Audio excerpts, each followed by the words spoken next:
All right, man, let's get into it. Yo, what's going on, guys? It's your boy Kimbo here, and it is time for an epic Bakugan Geogan Rising episode review. So, we've got episodes 14 and 15 here. So, really getting into it. I believe there's like 26 with this season. It's shorter, but still like a good amount of episodes for sure, and plenty to go. But I'm liking the build up so far, no doubt. So, 14 and 15 here. Yeah, we're getting about we're at about the halfway point with the season, so things are definitely starting to pick up in a big time way. So, starting it off, we got episode 14. So with episode 14, the Awesome Brawlers are all hanging out, on their hideout, and basically they're sitting there eating food and such, lounging back. But the problem is there's a bunch of trash everywhere. There's a bunch of pizza boxes.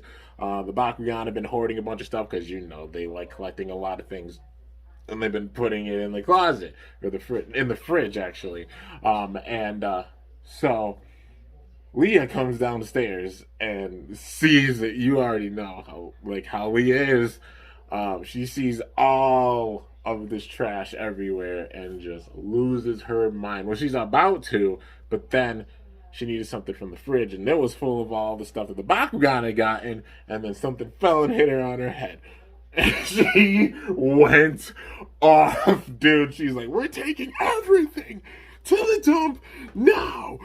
She was not having any of it, so then, sure enough, they start cleaning up. They go to the dump, and turns out like the dump, it's kind of cool because they foreshadowed it like a little bit. I guess a little foreshadow Easter egg or something. They told us like a minute later, not even.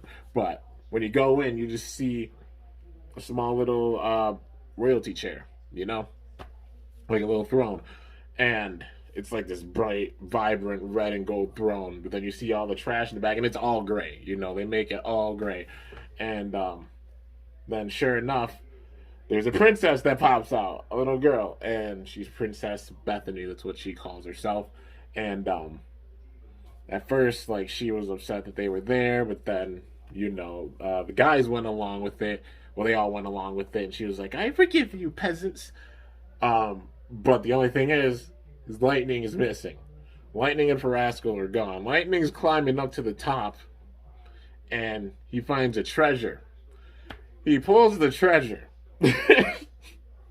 Everything was great.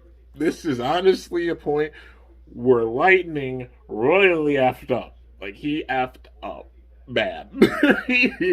he pulled it, ended up being the flag for her little city, and the entire mountain comes crashing down. That flag is what kept it all together. As soon as it was pulled, everything, boom. She was heated, man. Princess Bethany was angry. And then, sure enough, after that, we got a brawl. And she actually brawled with an Aquas Lupithion, man. So epic seeing that. Just seeing these Bakugan, some of them not being, I don't think, released. I don't know. Did they release an Aquas? I'm trying to remember if they released an Aquas. I think they did, but I think there's also some that they didn't release. But anyways, Evolutions is the perfect time, just saying, to go back and put out those non-released Bakugan from all the seasons, because Evolutions are bringing back older Bakugan with new, like, silver forms, like with metal flakes and transparent plastic, also some metal implemented in some of them, making them stronger B-power-wise, so they're competitive. And also, yeah, perfect time to bring in the scrap Bakugan. Little segue, had to. Come on, my master. You already know. But anyways, after this, Farascal battles Lupithion, and honestly, struggling a bit. I like it because the some of the brawlers that have been coming in with the new, like the latest episodes, who had big time powerful Bakugan in this shows. Like the awesome brawlers are struggling with some of these battles for sure. Yeah, and they're just showing out all the different levels, and yeah, I don't know. It could be a whole thing of like them being just wild brawlers with a lot of talent. Gregorius Reed watching, or I mean, he's already got so many scouts. He'll just try to build his army up more and more and have more people join, and that's just the scariest part about it too, because he's such a mastermind, dude. I love it. He's such a mastermind. But anyways, getting back into this battle, um, essentially, Mantrapod shows up, gets the win, and then she ends up losing, and then she's like, I have to leave my castle now. I leave my kingdom to you. And it actually shows her home. She's actually like a rich kid big time, but she's got a bunch of stuff just in the front yard. It's that big of a yard. It was wild, man. It was kind of cool seeing that. Like, it's actually a home. It leads to a home. But yeah, essentially Lightning's like treasures to be shared, right? And then she's like, oh well, thank you. Like, yeah, and then knighted them, basically knighted Lightning and Farascal to the kingdom. And then they're awesome brothers just sitting there like, are we really watching this? Okay. Just a fun episode for sure. Yeah, man. And then getting into the next one. Okay, so for the second part of the episode, we've got the Awesome Brawlers back in their hideout and such, all cleaned up at this point. Well, they're looking at something online because, as Leah mentioned, we haven't made videos in a while. Our views are down big time. So, got to put out more content. I feel, well, yeah, a little bit. But mainly sometimes just like, I'm not putting out as much content. Like, yeah, let's get into it. But, I feel that, especially now. Can relate. Dang, man. But anyways, they mention, Winton mentions it, how the big scoop is there's a mysterious wolf man, a big old folktale, story tale that's been spread that it's in the woods around Los Vamos. And so naturally, they're like, let's go see Wolfman. We're going to find him. And then everybody's in for it, like totally down for it, except for Leah. Leah's like, oh, you could tell she did not want to do it. And that surprised me, honestly. I thought it was going to be like Arachnia when she got Arachnia. That would really have her like, with the jitters because like a spider, But nah, man, she was perfectly good with Arachnia. But it's Wolfman. It's Wolfman that really gets to Leah. So, they're sitting and adventuring, going deep into the woods, setting up a bunch of like radar systems in order to try and find it and such, setting up camp, all that good stuff. And they're sleeping one night. And sure enough, there's like grumbling, and Leah's the one that's up. Like, everybody else is passed out. They're fine. Leah's up, obviously just thinking like, oh man. She hears a noise.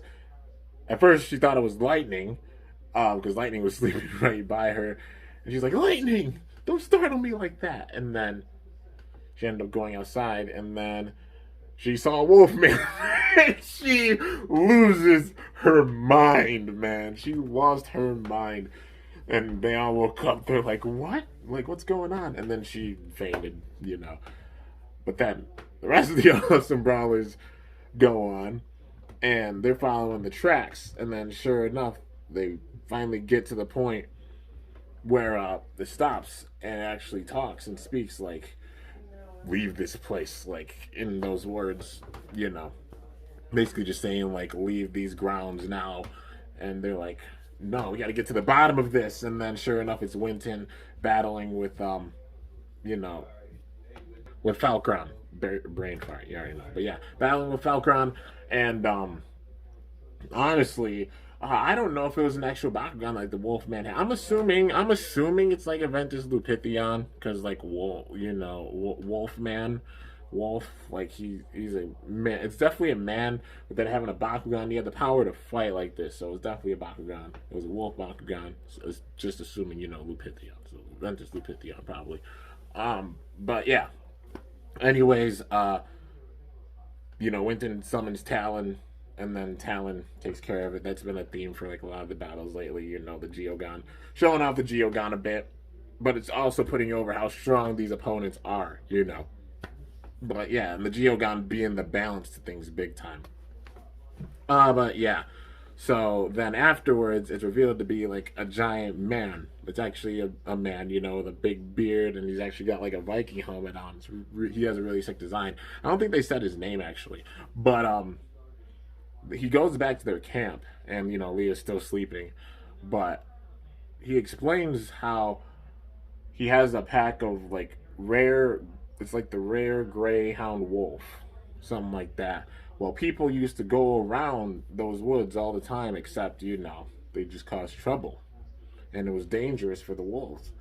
So ever since then, he started the tale of Wolfman, so people wouldn't come around, and in order to protect the land. So making this folk tale, but honestly for really good motives here.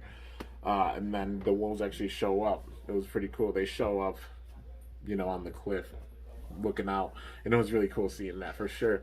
But then once they got back to the Awesome Brawlers headquarters, they got to their hideout. Leah was up, like, so it's really real, because the way that Winton edited it was so that it's still like a big mystery that they encountered it, and that he's still out there in those woods. That way people still won't go there and disturb the wolves or anything. And even Leah's like, yeah, I ain't going back out there. Even everybody on here saying they're not going out there either. But result itself, definitely liked how this episode went. Just having the mystery factor with it, and then going into the woods, just seeing them actually venture into the woods and such, and then having this battle, and it was honestly really, really cool. Like, I feel that, man, just constantly going out to the woods for training and stuff. Man, just wait till next year. It's gonna be fun making some skits out there. Oh, spoiler! But yeah, man, overall a really, really fun episode, no doubt. Yeah. And I guess that's everything for episode 14. So now, gotta get into 15. So this episode, we got another episode with Lightning, man. Lightning, and for Rascal, so they actually give Lightning the full voice, like, pets, well, animals being able to communicate and such. Yeah. And this was a really awesome episode. Honestly, I enjoyed it a lot. So basically, Lightning's he normally goes to like this steak shop, right? He goes there to get some of the scraps of food that the owner just, doesn't use, and he'll usually give it to Lightning. Well, he shows up this time with Farasco, and the owner basically says, our business has gone way down, so I can't really give you steak anymore. And Lightning was heartbroken, man. He was like, what? That was his favorite steak. Like, he was so upset, man. And then he told them how there's a sushi restaurant, a new sushi place right across the street, and they're getting all the business. And then sure enough, over there, same thing's happening. So the owner, having like leftover fish or such, giving it to the cats. Well, a certain cat segue into a returning character, man. It's Ebony. It's so awesome, man. Ebony, and then she has her cats around her, but she's not fully like, oh, I'm the queen and such. Like, she still has her following, and it's same old Ebony, except like just the events of season 2 and everything with Havoc definitely like humbled her at least a bit. And she was like, yeah, all of you enjoy the food, so sharing with everyone, still being like the kind of princess, but still sharing with all the other cats, which was really cool.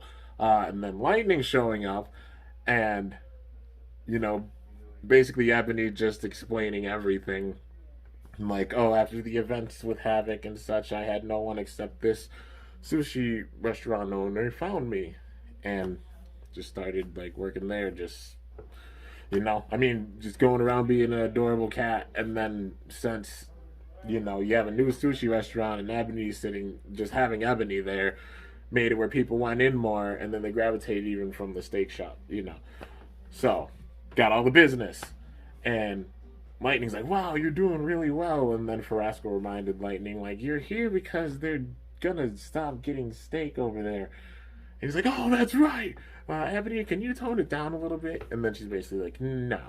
And then he's like, well, I'll go over and make sure that we get steak. Because Lightning loves his steak, and he'll be damned if anybody's going to get in the way of his steak, man. And so he goes over. He starts doing, like, he becomes a dancing dog. Literally, they paid homage to MJ with this. He even did the Michael Jackson freaking legs out, like, oh, man. It was sick. It was cool. It was so cool seeing that. But yeah, man.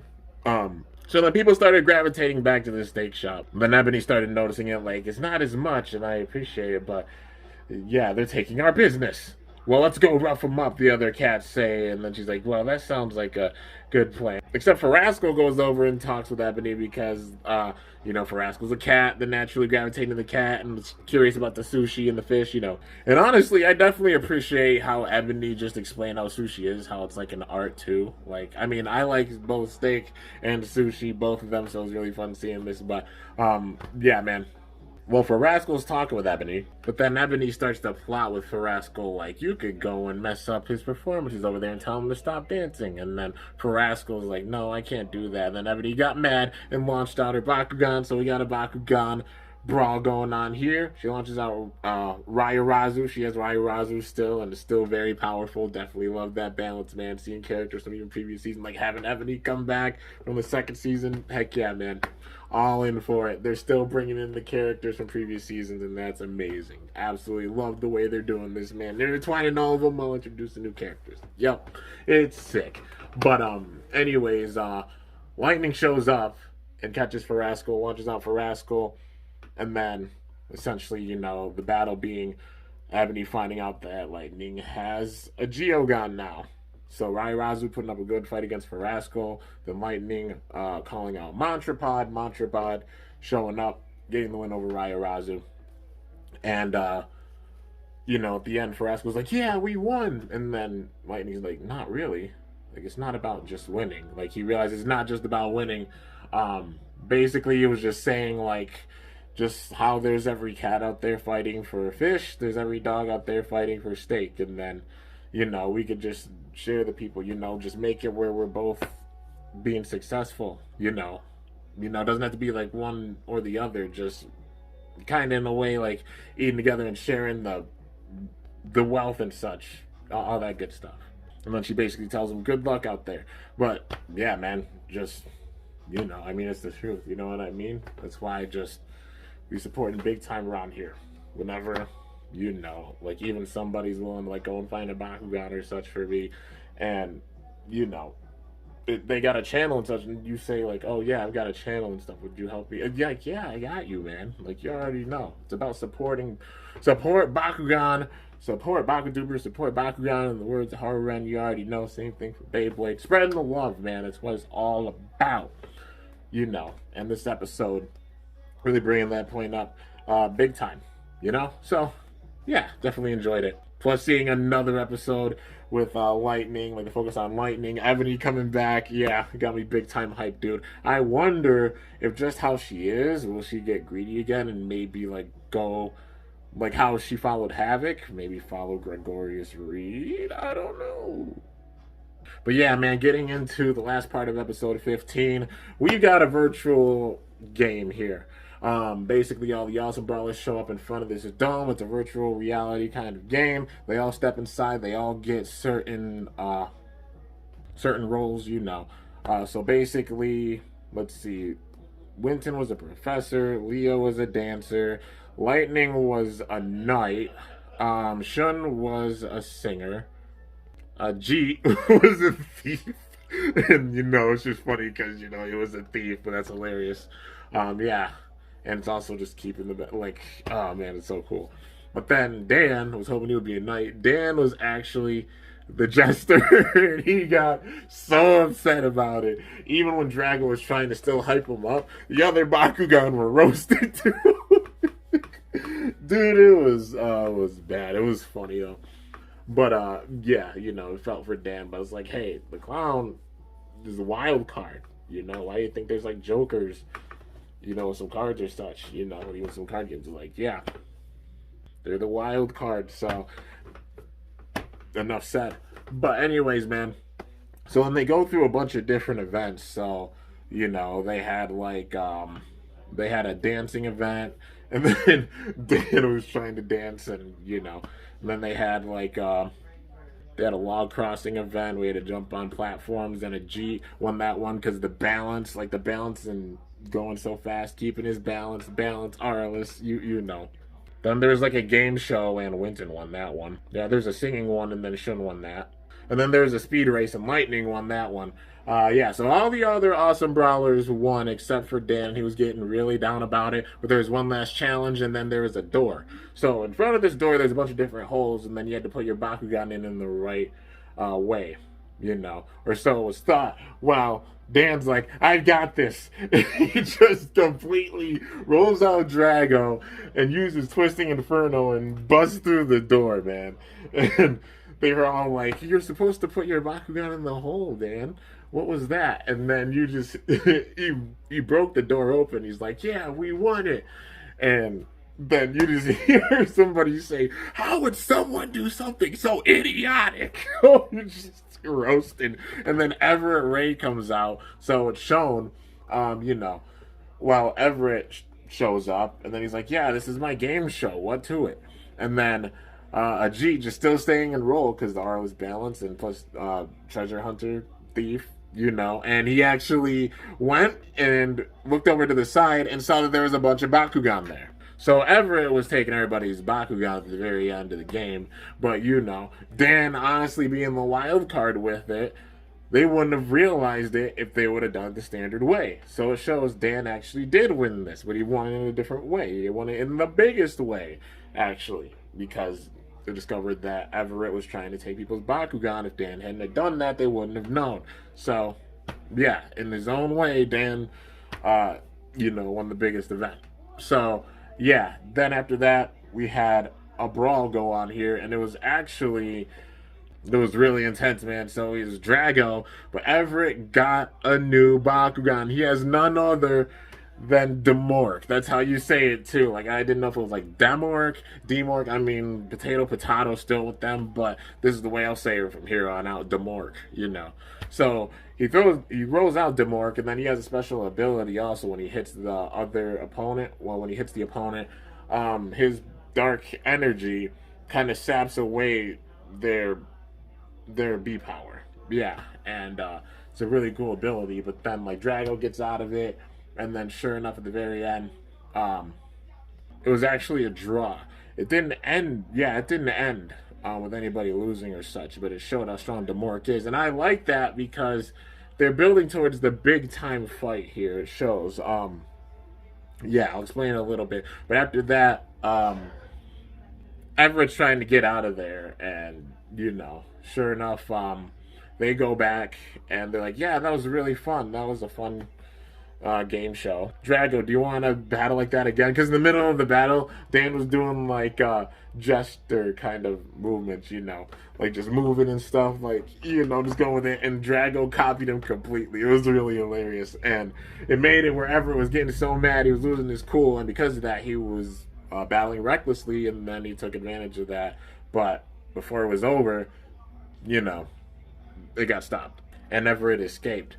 But yeah, it ended with Drago just being like, no, please, let's never do that again, ever. Nuh-uh, not about it. But yeah, so this was a really fun episode, showing, honestly, like, all those roles fit them big time because their personalities and such. But yeah, even Dan making it work. But yeah, man, I'm loving the way that they're building this because now, ever getting Demork, they're going to start getting stronger Bakugan. I'm feeling that Crystal Blue might be having Superior just because of that previous episode, and then you got like Jenny, you got a lot of these brawlers where it seems like they're all going to get stronger Bakugan as it goes along. Maybe like all the Bakugan that have been getting stolen. It's a whole different network of stuff with Gregorius Reed, and that's the scary part about this because he's got Strata, like basically the underground is like Strata. You got like Crystal who can play the mind games. Jenny also being able to play some pretty good mind games too. And not being like, what's the best way of saying it? Not being your typical brawler for sure. Like she's got some big time power with her. And honestly, the thought of him even making his army that much bigger would be wild. And getting powerful Bakugan. Because underneath, like, they're stealing all of these ancient Bakugan, you know? Like, I feel like the Mork can be one of those ancient Bakugan. That's why we're seeing different Bakugan starting to come in. Gregorius Reed being behind that, find the most powerful Bakugan that he can, and then it's gonna be crazy, man. Like, the climax of the season is gonna be insane. Already can feel it. But yeah, definitely enjoying this slow build up and Everett getting the Mork, the next step for sure, man. But yeah, so anyways, guys, that's gonna do it for this episode review on episodes 14 and 15 of Bakugan Geogan Rising. Like I said, we're going all the way up till we finish, and yeah, it might not be all in like one setting, of course, just depends on time, but you know, having off today, I'm trying to do as many as humanly possible for sure.